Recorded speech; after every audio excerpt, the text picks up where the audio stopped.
Gli Machiavelli sull'anno da quando il comune è intervenuto per tagliare gli alberi che avevano deformato l'asfalto e semidissuto le aiuole è rimasta in condizioni disastrose.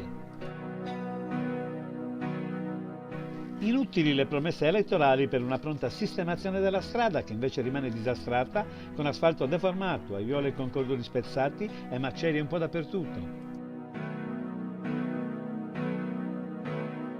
Questo sia alla fine della strada sia all'entrata nel tratto dove si biforca.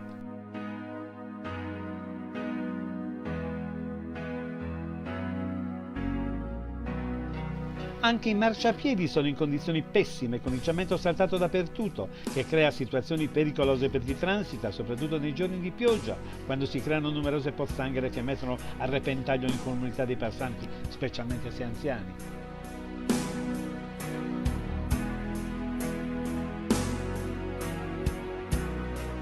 L'asfalto è deformato in più punti e crea pericolosi dossi avvallamenti che potrebbero creare seri problemi a coloro che transitano in auto o in moto.